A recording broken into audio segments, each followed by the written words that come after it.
Former President Trump's lawyers stepped down, and that made Stephen Colbert said there was something lawyers wouldn't do for money.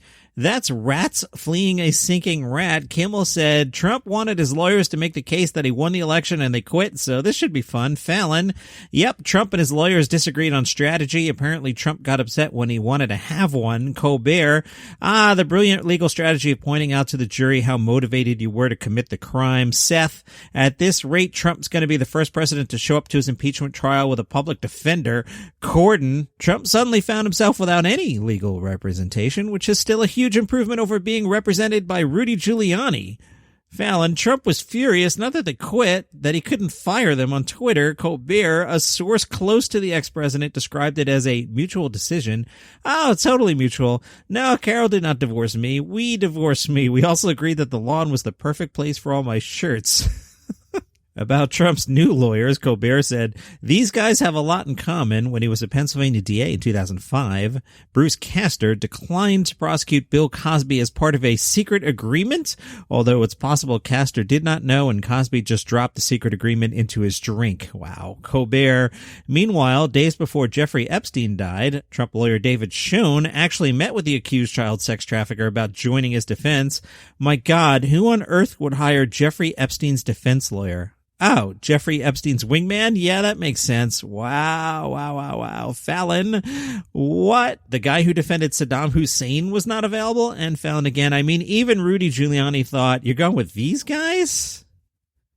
Did you see in Los Angeles over the weekend some people were protesting and stopped other people from getting the vaccine at Dodger Stadium? That made Jimmy Kimmel say, the only snowflakes we had here in LA this weekend were the ones blocking the vaccine line at Dodger Stadium. Kimmel, whatever the reason, they gathered at the entrance to Dodger Stadium for what they called a scandemic protest march.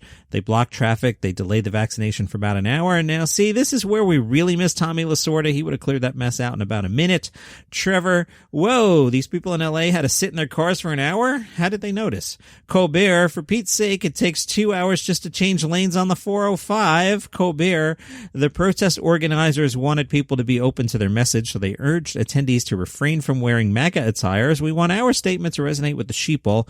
Yeah, the ones getting the vaccine are the sheeple. Now, everyone hide the matching hats we bought from our bankrupt casino god king. Kimmel, that's right, those doofuses with their homemade signs saying Bill Gates is controlled by Satan are like, take off the MAGA hat or they'll think we're nuts. Trevor, if you don't want to, then don't get one. I don't agree with you, but don't ruin it for everyone else. Like, we don't come interrupt you when you're busy dying of measles. And Trevor said, here's what I don't understand. Why does it always have to be the most ridiculous people who are the most fired up? Like, why can't anti-vaxxers be like those Instagram models who last summer were like, where they just post a black square on Instagram one day and never bring up vaccines again? Good joke from Michael Che on SNL. President Biden signed an executive order urging U.S. agencies to buy American-made products. Unfortunately, the only products still made in America are tactical gear for white militias and student loan debt.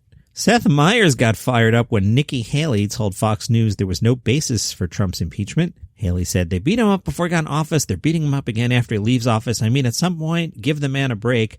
Seth said, yeah, for once in his life, give this poor man a break. This poor man who, despite having bone spurs, pulled himself up by his bootstraps. The man worked his way up from hard scrapple roots using just his hands, cashed $1 million check from his father, toiled long days in a dark casino and long nights inhaling wind song and glitter at Studio 54. He made it in business the hard way by bravely cheating on his taxes and refusing to pay his contractors. Seriously, Trump, his entire life, all he's had are breaks. He's famously the dumbest man alive. He has no discernible talents or skills. If Trump weren't born rich, he'd be the old guy working at the bowling alley who gets busted for huffing shoe spray. It's hard at this point to reach any conclusion other than that the Republican Party is fine with what Trump did. We just have to accept the reason they don't want to convict Trump for inciting an insurrection to overthrow democracy is that they don't care. He incited an insurrection to overthrow democracy. Next week should be very interesting, folks. Stephen Colbert said President Biden talking to Vladimir Putin is huge news in many ways, the biggest of which is we know about it. Colbert reminded us that Trump had hid all his details of phone calls with Putin and destroyed his translator's notes. Colbert said, nothing suspicious about that. It's just like a husband saying, honey, my corporate retreat was great. Nothing happened with my assistant Jennifer. Now, if you excuse me, I have to deactivate my Instagram, burn my clothes, change my names, and get a shot of penicillin. Did you see Saturday Night Live over the weekend? I thought the episode was fantastic, end to end.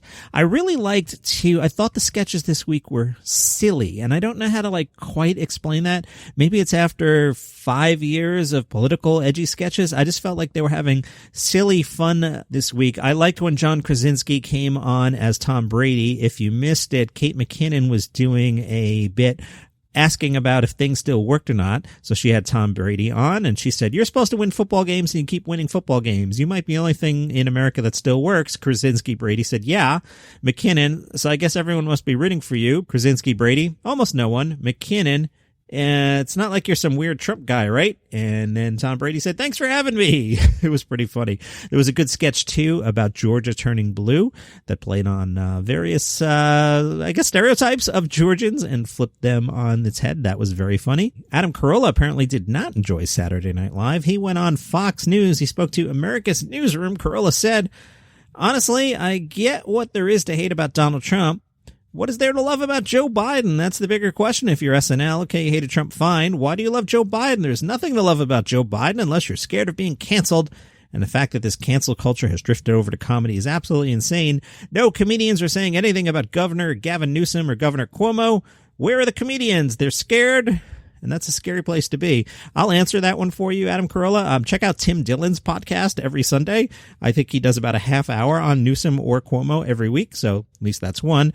Carolla said, "Unfortunately, their hand is forced now. They have to show their hypocrisy. You've done 7,000 episodes on what an idiot Trump is, and then you don't touch the next administration? I would do one even if I loved Biden if I'm SNL, so I don't appear hypocritical." It's been one episode, Adam. Calm down. Calm down. From the Laugh Button, Comedy Central is celebrating Black History Month by unveiling a 9-part docuseries titled Dark Humor. This docuseries details the influences, experiences, and perspectives of Black comedians like Roy Wood Jr., Donnell, Rawlings, Luenell, Sinbad, Earthquake, Miss Pat, and many more as they discuss topics such as politics, music, Black women in comedy, and PC culture. Kurt Braunohler is developing a sitcom with NBC. This one will be set in a birth center. It's set in an all-female clinic where one male doula or support worker, says the article, joins the team. No date on that. Variety says NBC's put pilot order to reboot Kate and Allie for some reason. Why? Remember Kate and Allie? I'll remind you from Variety. It follows two best friends raising their kids together in one household. They're like sister wives, only they don't have to pretend to love the same man with bad hair. Through their unconventional arrangement, the two prove romance isn't necessary to be a successful woman and mother. Kate and Allie ran on CBS from 1984 to 1989 for 6 seasons and over 120 episodes, starring Susan St. James and Jane Curtin in the title roles. And now we're bringing it back because we are obviously completely out of ideas. And if you don't believe me, from Variety, the long-rumored Frasier revival could soon be a reality at Paramount+. Sure, why not? I mean, yeah, why not? Variety writes, series star Kelsey Grammer has been trying to get the revived show off the ground for some time. According to sources, one potential hang-up for the show is the cost. After all, Frasier was a successful spin-off of Cheers, with both shows costing a pretty penny by the time they went off the air. Grammer and any other stars from the original series who would return would no doubt expect pay comparable to what they were making at the time the show ended. Frasier ran 264 episodes. Wow. 11 seasons on NBC.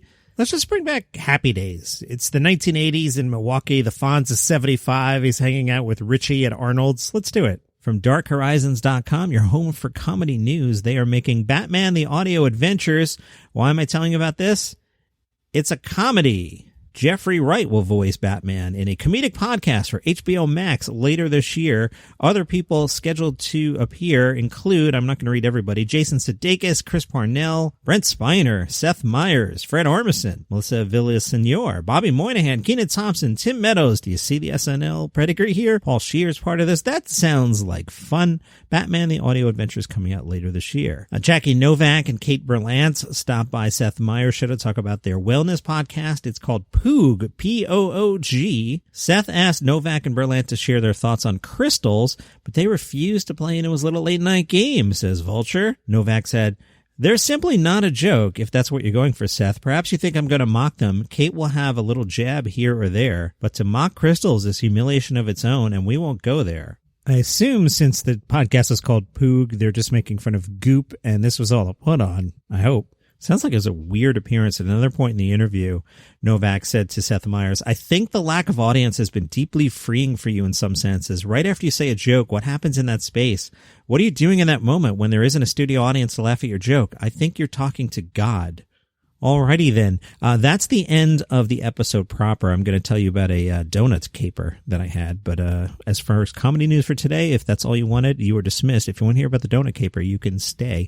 So I live in the Northeast. We had a major snowstorm. My family and I had to shovel 5 different times over the course of 2 days. So at the end of that, I was in the mood for coffee. And I took out my app to order, and I said to the family, hey, anybody want anything? And I got a couple of orders. So I punched in some donuts and some coffee, and I headed out in the car, and I got to, and I love this place. I go there at least 8 times a week, and I mean that, 7 days a week for sure, usually double up one day. So I'm not looking to get in a fight with this place. I'll just call them Donuts Chain. So I show up at Donuts Chain, and I see my coffee there, and I'm like, excuse me, I ordered some donuts. Do you have the donuts? And the nice employee at the donuts chain was like, what'd you order? I'm like, a couple Boston creams and something else.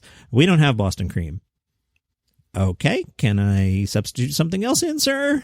Oh, we didn't get a truck delivery today. Again, there was a blizzard. I understand you didn't get a truck delivery today, so you don't have any donuts. Correct, we don't have any donuts. I felt this is like a Bob Newhart sketch. So you don't have any donuts? No. And then the guy goes back to just doing other people's orders, and I'm like, can I get a refund?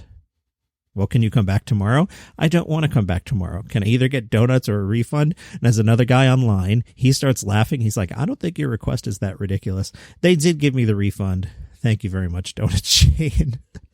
Oh, boy. Speaking of coffee, if you want to support the show, you can go to buymeacoffee.com/dailycomedynews. And you can become a subscriber to the show, or you can tip me one time and I can buy one of those coffees. I couldn't get out of the house yesterday, so yesterday's donut was a K-Cup of Donut Shop, not to be confused with Donut Chain. Donut Shop is a brand of K-Cup coffee, so I had to do that. But today I was back to my iced coffee with milk and caramel, so I was happy I got out of the house. And I wanted to share with you guys because I am transparent. I know there are commercials during the show, and some of you were like, well, the commercial. Blah, blah, blah. In January, I generated $156 in ads. So between that and you guys buying me a coffee, I'm practically a millionaire. And that's your comedy news for today. You can follow the show on Spotify, subscribe on Apple Podcasts, Google Podcasts, wherever you get your shows, and catch you tomorrow.